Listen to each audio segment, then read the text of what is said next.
बोला आता. कसा दिसतो मी? छान. चला कोणीकडे चाललायसा? पंचगंगेच्या घाटावर महाआरती आहे, तेथे आम्ही सगळेजण चाललो आहे. मला केस तुम्ही जरा बी या, straight आम्ही बी करायची. चाललोय. झालं का नाही? उशीर आवरून बसलो मी. चला की मग. मग किती वाजलेत बघा. माझं अगं यावरून आम्ही काय करायचं? माझी केस स्ट्रेट करायचे. जे देवानं दिलेलं असते ना सू ते आपल्याला चांगलं असते. स्ट्रेट देव काय द्यायला मला. अरे च्या तर लई चिडल्या देवावर. काय भानगड होय बाबा? देवाने तिला सुंदरता द्यायला हा का सुंदर नाही माझं बाळ? बघू. म्हणजे गोरीवार नाही, ती सुंदर आहे माप. आंधळ्यांची हे चालली लगेच वागत घालून मी घातल्या.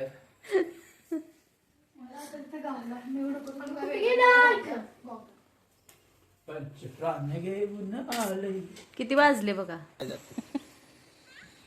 कसं घालतात बूट? इकडं उभा राहायचं असतंय आणि इकडं उभारून घालायचं असतंय. उलटवते तिला जायचं नुसतं तिथं. किती बूट आणि गॉगल आणि हे आणि ते.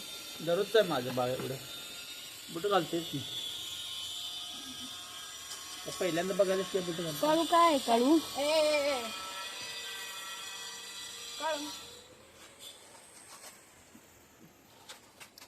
माझे पाय बघा किती काळे झाले. नमस्कार, मी वैशाली स्वागत करत आहे तुमचं माझ्या मराठी व्लॉग चॅनलमध्ये. सगळ्याजणी कशा आहे? आशा करते मस्त असाल. तर हा जो व्लॉग आहे ना तो रविवारचा आहे. तर रविवारी आल्यानंतर मला हा 4 वाजता व्लॉग तुम्हाला टाकायचा होता, पण नाही जमलं. कारण बघा सोमवारी दिवसभर इथली लाईट गेलेली होती. कारण वायरी जे आहेत ना झाड पडल्यामुळं तुटलेले होते, त्यामुळं का नाही त्या दिवशी पूर्ण दिवस लाईट नव्हती, त्यामुळं नाही टाकायचं जमलं. आणि मंगळवारी मी गेलेलो होतो बाहेर, त्यामुळं यायला 7:30 वाजले आणि मग तो पण ब्लॉग माझा राहिलेला आहे टाकायचा. तर 2 ब्लॉग तुम्हाला 2 दिवसाचे आले नाहीत. मी कम्युनिटी पण टाकायचं विसरून गेलो आणि तेवढं नेट पण नव्हतं मोबाईलमध्ये. कारण बाहेर गेल्यानंतर बघा आपलं मोबाईलमधलं नेट जे आहे ते आता मुलं ते संघ असलेत की सपते बघा. काहीतरी गाणी हे ते असं लावून कुठं बघत बसतात. आपण पाहुण्यापायांच्यात गेले की पोरांना तेवढाच चान्स मिळतो मोबाईल घ्यायचा आणि नेट संपवायचं. तर असंच झालेलं होतं. आणि एवढी हजारोच्या वरती लोक इथं जमलेली होती. सगळीजण जे पोस्ट कुणीतरी टाकलेले होते तर ते बघूनच आलेले होते, रील बघूनच की आज महाआरती होणार आहे नदीवरली, पंचगंगा नदीची. त्यामुळं तर इथं आम्ही पण सगळेजण गेलेलो होतो आणि एकदम भारी वातावरण झालेलं, मंगलमय वातावरण म्हणतात ना तसंच झालेलं होतं. 7:15 7:30 वाजत आले तरी पण सूर्य आहे ना तसाच दिसत होता. तर बघा म्हणजे त्याला पण उत्सुकता लागलेली होती की खरंच आरती आज होणार आहे आणि आपण पण तिथं उपस्थित राहावं असं बहुतेक वाटत असेल. कारण सूर्य मावळतच नव्हता बघा. 7:15 वाजताचं मी ज्या वेळेला शूट केलेलं होतं त्यावेळेचं बघा तुम्ही. तर तिकडं कुठं का खाली या आहे.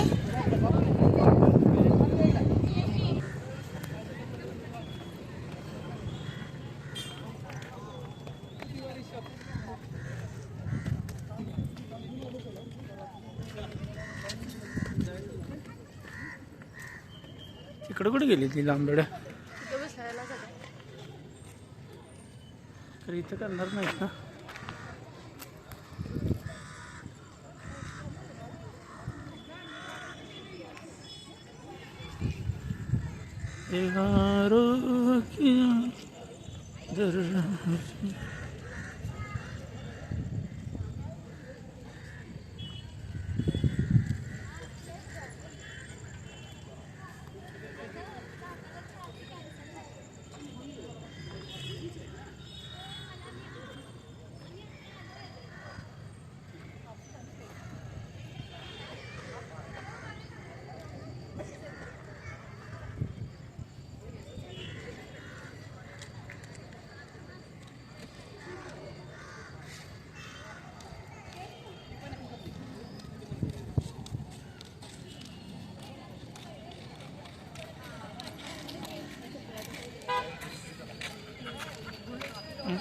मंदिरात पण तिथं हेच आहे सगळं.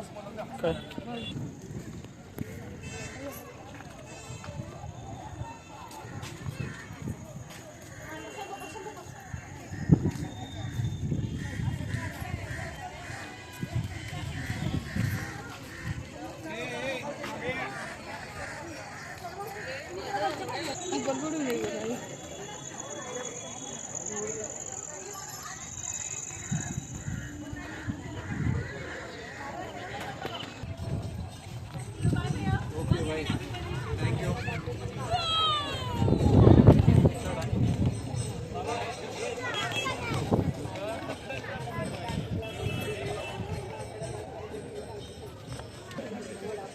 काय बोलली नाही.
हिता आहे ना ह्यांना आधीच समजलेलं होतं आल्या आल्याच की आरती होणार नाही आहे, पण हे आम्हाला काहीच बोलले नाहीत. म्हटले चला आल्यात तर मुलांचं मन नाराज व्हायला नको.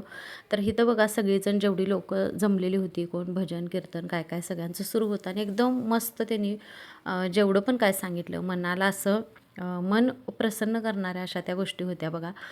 हरिनाम बोलत राहिलं तर बघा कितीतरी टेन्शन आणि कितीतरी आपल्या आयुष्यात जो बदल आहे तो घडवून येतो. तर त्याचंच महत्त्व ह्या काकांनी इथं सांगितलेलं आहे. मंदिराचे जे लोक असतात बघा समितीचे, तर ते इथं आलेले होते आणि सूर्य बघा तुम्हाला दिसतच असेल एवढा लाल भडक. त्याला पण वाटत होतं की आपण पण आरतीसाठी उपस्थित राहावं. तसं तर बघा रोजच 6 वाजता संध्याकाळी आपली जी पंचगंगा नदी आहे तिची आरती होत असत्या, पण आता ही महाआरती होणार होती असं कोणीतरी सगळेजण ती रील बघूनच आलेली होती लोक, कारण प्रत्येकाच्या तोंडात तेच होतं की महाआरती होणार आहे, आम्ही फोनमध्ये बघूनच आम्ही आलेलो आहे असं सगळ्यांच्या तोंडात होतं.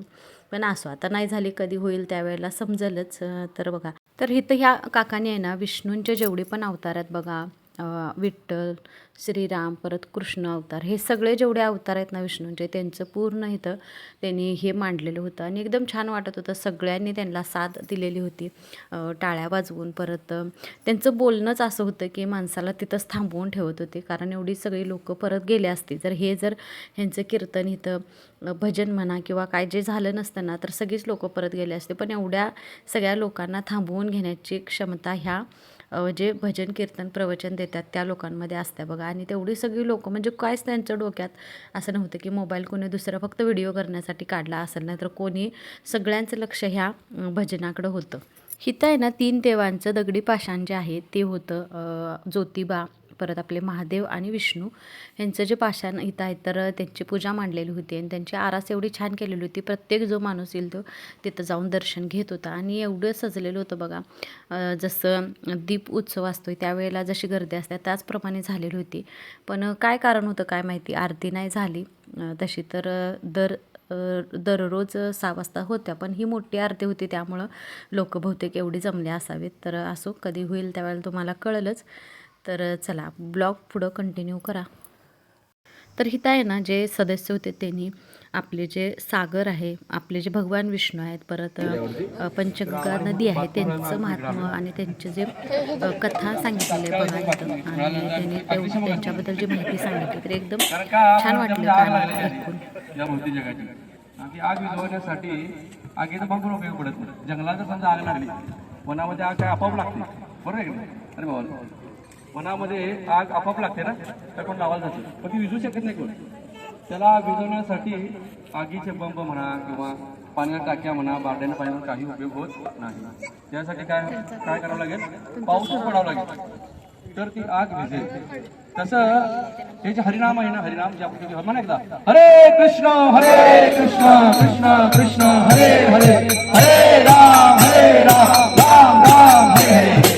सगळ्यांनी प्लीज हात करा. ज्यांना भगवंतांनी 2 हात दिले त्यांनीच फक्त हात वर करा आणि म्हणायचं मुखानं वाटत्या ना, नदी आपल्याला प्रसन्न होणार बा, गंगा नदी.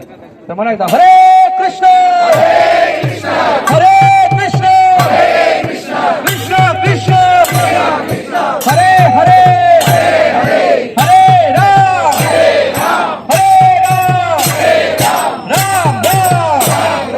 हरे हरे. तर नदीचं पण एक व्यक्तिगत रूप आहे. ज्यावेळी आपण एवढ्या सगळ्या लोकांनी भगवंताचं नाव घेतलेलं आहे तर ही नदी समुद्रात जाऊन मिळते आणि ती रिपोर्टिंग करते समुद्रात. समुद्र आहे आणि भगवंत आहेत.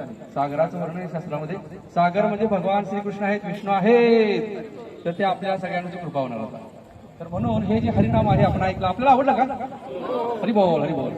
तर हे हरिनाम आपण आज या ठिकाणी नदी किनारी घेत आहोत. ही फार भाग्याची गोष्ट आहे.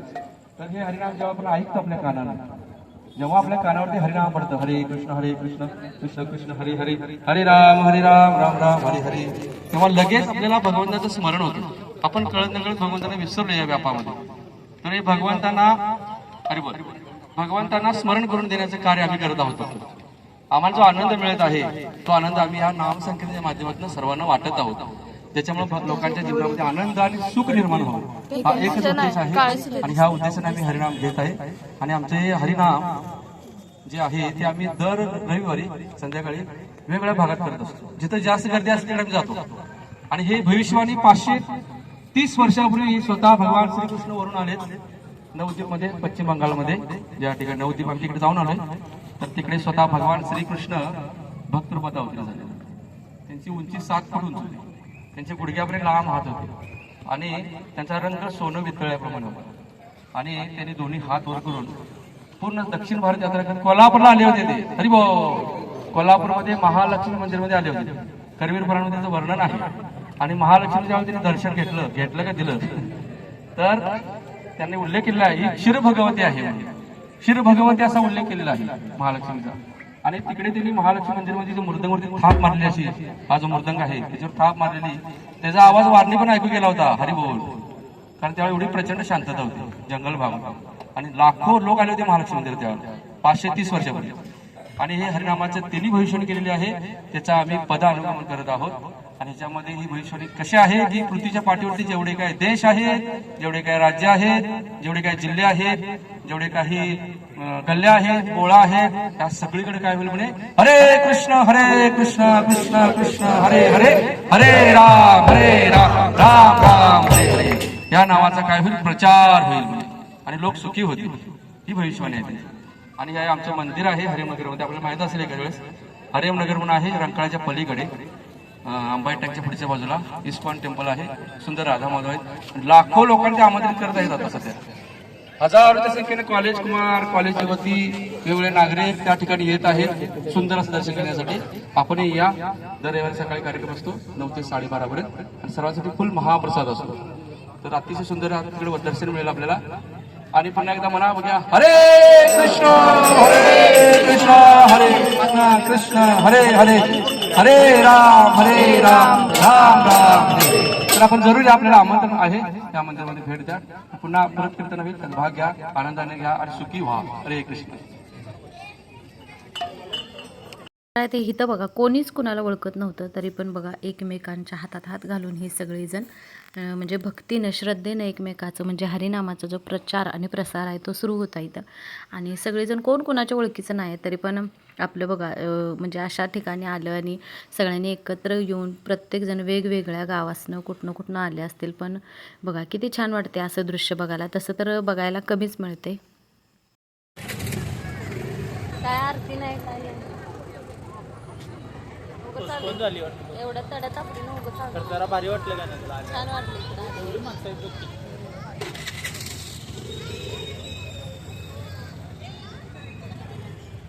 पूर्ण भरलंय पूर्ण गाड्या बघा तुम्ही. ही सगळी माणसं व्हिडिओ बघून झाली आपण. आम्ही पण व्हिडिओ बघून चालू काय माहिती काय झाले आपल्याला काय माहिती, कोण सांगायला बी झाले. 8 वाजले 7ला करतात पण 7ला आपण आलो इथे. आता 8 वाजले. ते जरा असं ते भजन लागलं जरा बरं वाटतं. जरा छान वाटतं. ते मोठा इव्हेंट आहे का एकदम केला तर लय मोठा होणार. आपण म्हणजे हे बघून आलोय सगळे तेच बघून आले असतील, बघूनच आले काय माहितीच नाही.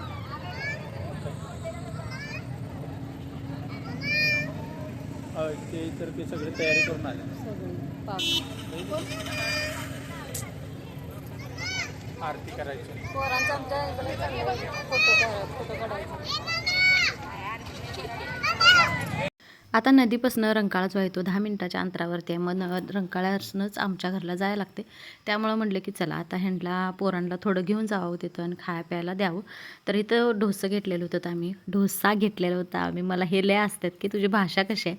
तर आता होते बघा अनेक शब्द वापरायला लागले की ढोसाचं ढोसे असं होते.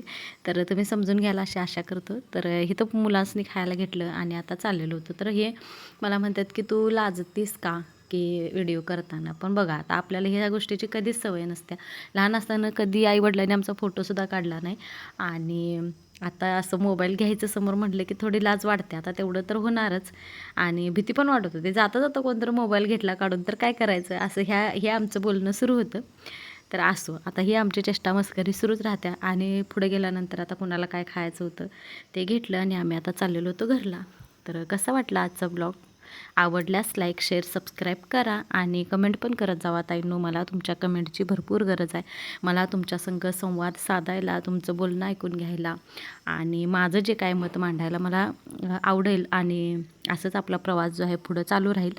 तर कसा वाटला अनेकदा विचारायला लागलो ब्लॉग कसा वाटला नक्की सांगा. चला तर आता इथं थोडं मुलांना खाऊ पिऊ घालून मग आता आम्ही जाणार होतो घरी.